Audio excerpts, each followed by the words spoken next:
So the first thing we're gonna do is make a chili paste. And to do that, we need some chilies. I've got about a cup here. I'm gonna start de-seeding these chilies by snipping off the end where the stem was with a pair of scissors, and then slicing them lengthwise and dumping out all of the seeds. Go ahead and do that with all the rest of them. And you should probably wear some gloves because your hands are gonna get covered in chili oil.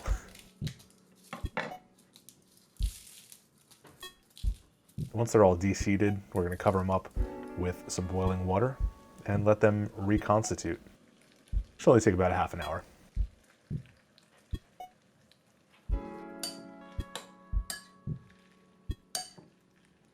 Next up, into a food processor, we're gonna dump a chopped up onion.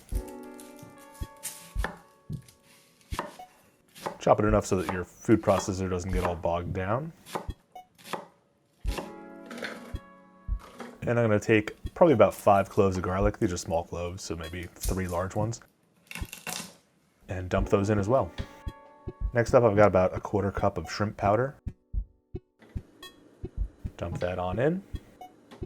Now that our dried chilies are wet chilies, let's strain them. And add those on in with the rest of the ingredients. Season with a few pinches of salt. And let's go ahead and blend this until it is a thick paste. Now I've got my wok heated up to high temperature. I'm gonna throw in some neutral oil. I'm using avocado oil here. Let's throw in about 250 grams of that paste. Next, I've got some oyster sauce. I'm gonna throw in 30 milliliters. And start frying that up. And throw in 50 grams of sugar as well. And let that all fry until the oil starts to separate. Next, we need some boiled beef as well as the beef stock that comes from boiling that beef. Rather than just boiling the beef, I think we can get a better result by using a immersion circulator, aka the sous vide method. I'm gonna set that to 55 degrees Celsius or 130 Fahrenheit. That'll give us a rare steak, which will be perfect when we go to add it into our sauce later. In order to get the beef broth, we're gonna add about a half a liter of water into a Ziploc bag along with the beef and let it go for an hour. And as you can see, we're left with some nice rich stock and some beautifully rare yet fully cooked steak.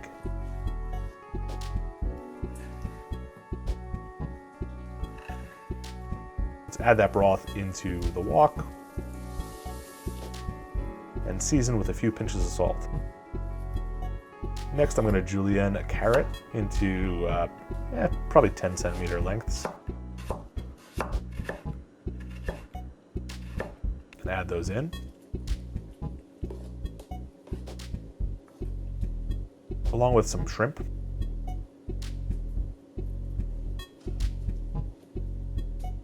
As well as our beef.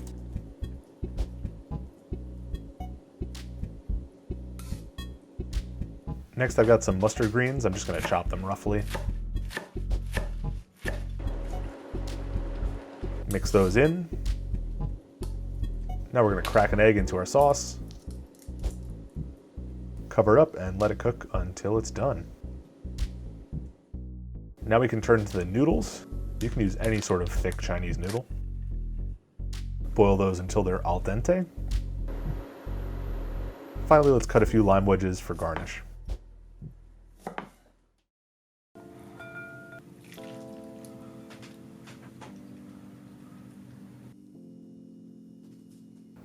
Let's try the broth first.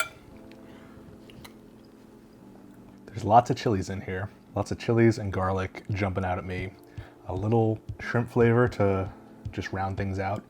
And some sweetness from that sugar, which really brings sort of a Southeast Asian kind of flavor to this, because, I mean, that's where it's from. Let's take a stab at some of these noodles. I'm sure they just soak up all those flavors. Man, so all in all, that is like a whole load of flavor. ton of chili flavor, ton of garlic, a little bit of sweetness. Man, I didn't even put the lime in there, and I'm sure that just brightens things up. It's a very rich, umami, rounded kind of flavor, and that lime just balances it all out. So what I'd say is, if you have access to these ingredients, it's really not complicated at all. A lot easier than doing sort of a Thai curry, where you have to pound a bunch of aromatics. This is a lot more straightforward. Onion, garlic, chili, shrimp.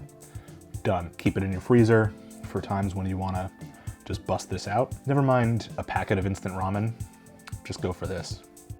So as always, the recipe link will be in the description below, and if you like this video and you want to see more international cooking videos, then hit that subscribe button. See you next time. Cheers.